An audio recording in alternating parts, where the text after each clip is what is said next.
Hello, everybody. It is I, your friendly neighborhood INFP, and would you like a top hat just like this one? Would you like to learn how to make a gazillion dollars? Well, stay tuned for the rest of this video, where in the end, I'm going to tell you by following my program how you too can make a gazillion dollars and get a top hat just like this one.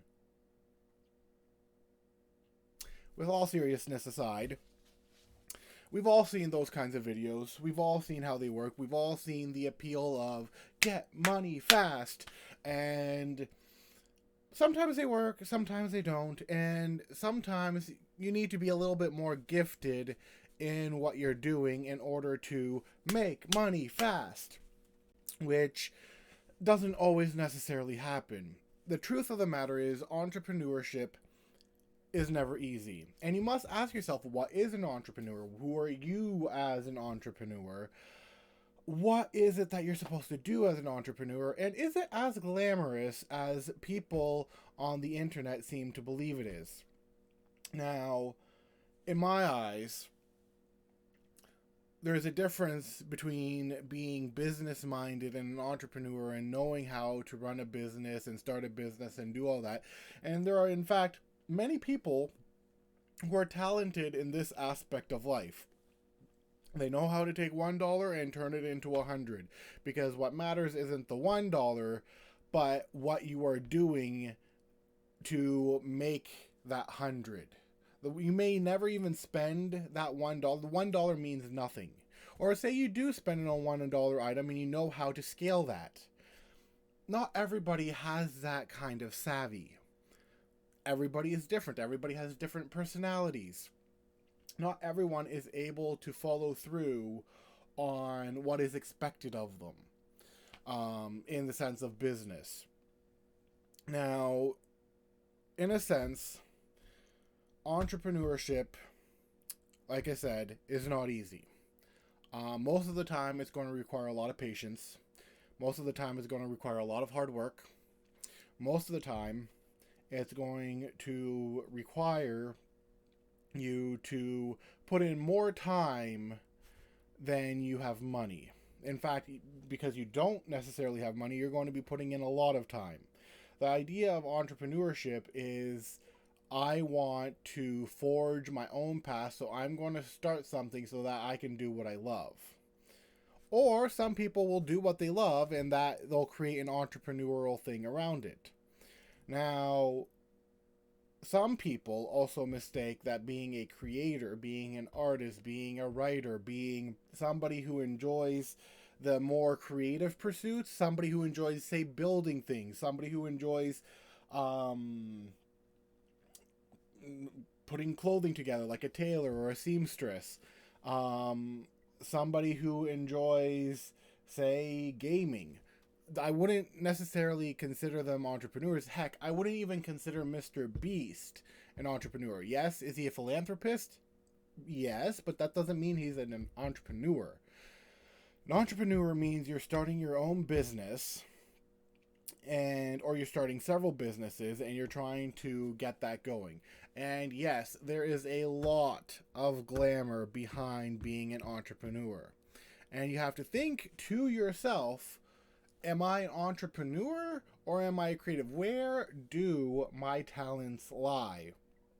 Because most of the time, if you're striving to be an entrepreneur, which, we're in that age where it is painfully easy to become one if you know what you're doing or how to do it, it still takes time. And a lot of people, myself included, lack patience. I like patience when certain things aren't happening fast enough. So, for example, which is kind of like interesting because somebody said that INFPs like to take our time, which is okay, kind of true, but also kind of false, because it's, I guess, the phi-t dynamic of one wants to take his time and explore everything and think about everything and dream, and the other one wants to be like, get things done. So I guess there is that aspect to it.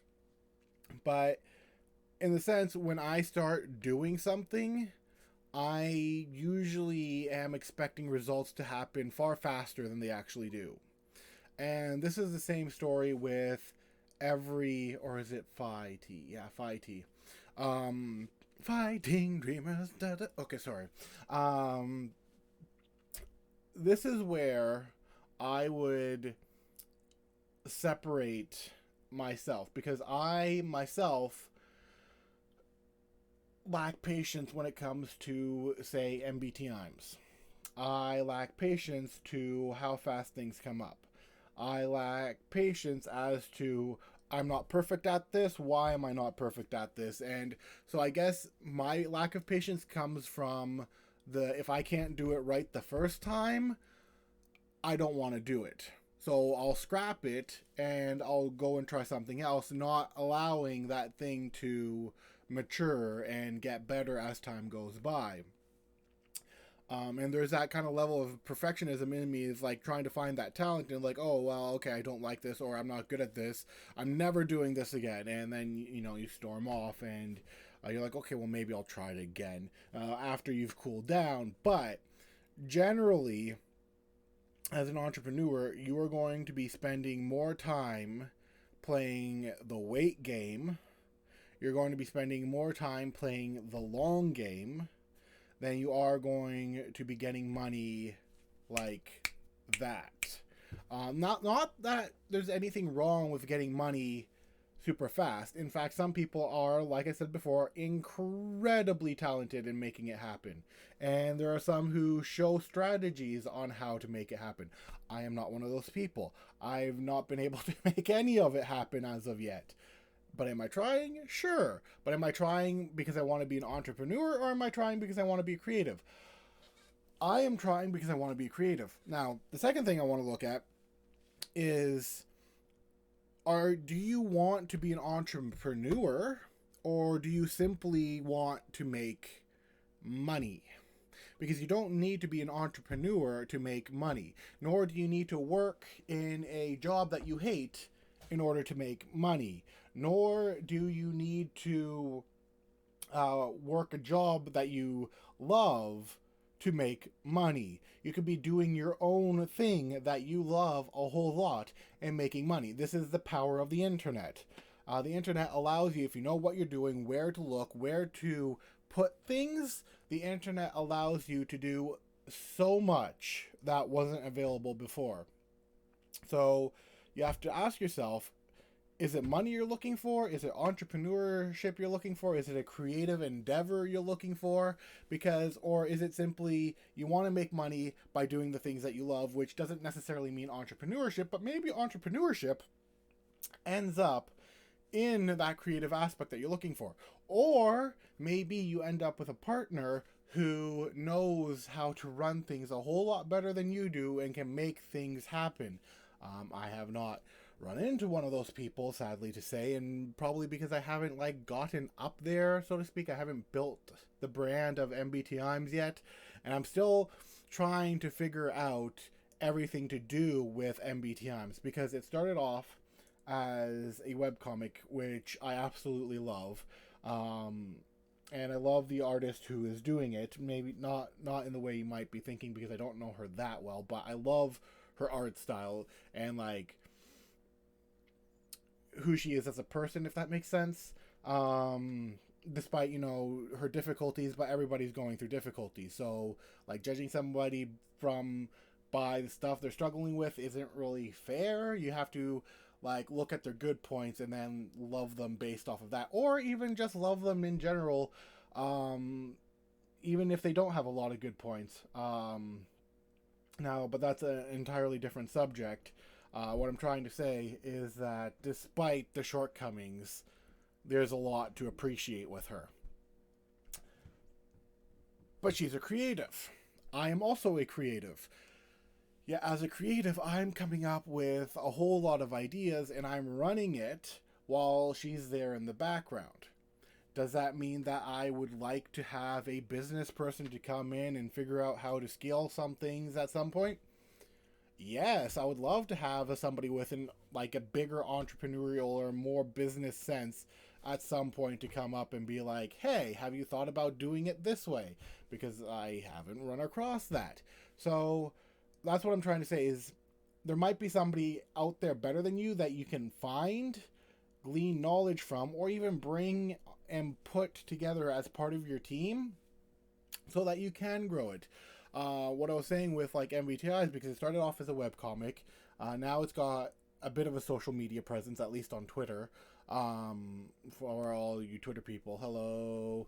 I know that should probably be more exciting.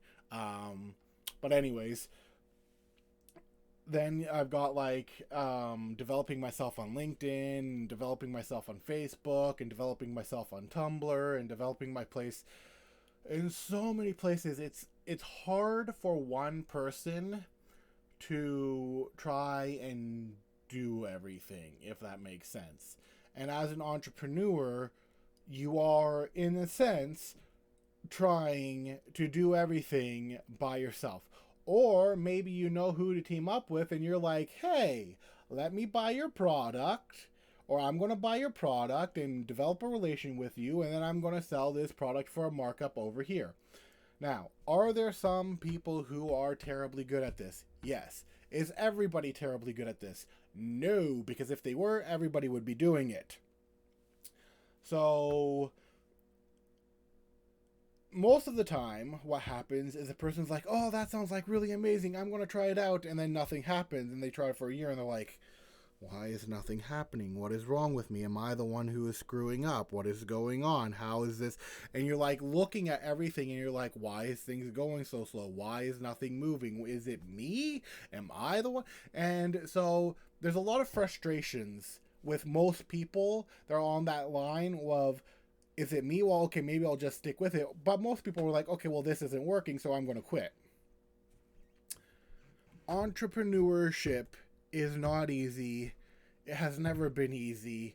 And while it is being glorified because it's easier to do it now than it is, say, 20, 15, 30 years ago, whatever, it's still not easy because you need to have some kind of, I believe, savvy in order to, if you want it, then this is the key point. If you want it to happen fast, you need to have some kind of savvy. If it's going slow, then maybe you're just in that point where you've only just started, and because you've only just started, of course it's going slow because you haven't dedicated enough time into that. So with that being said, that has been my thoughts on entrepreneurship. And essentially, if things aren't happening fast for you, and maybe because you're new to it, most people, when they're new at something, it's not going to happen fast. Now, if this is something you've been doing for 5 years and nothing has happened, maybe it's time to start rethinking what you've been doing and then change your outlook onto other things. Because, like, entrepreneurship isn't for everybody. I certainly would like to reach that level where I'm able to be self-sustaining. But does that require entrepreneurship? Who can say? Anyways, you guys let me know what you think down below. Don't forget to like, share, and subscribe, and I will see you guys next time. Bye-bye.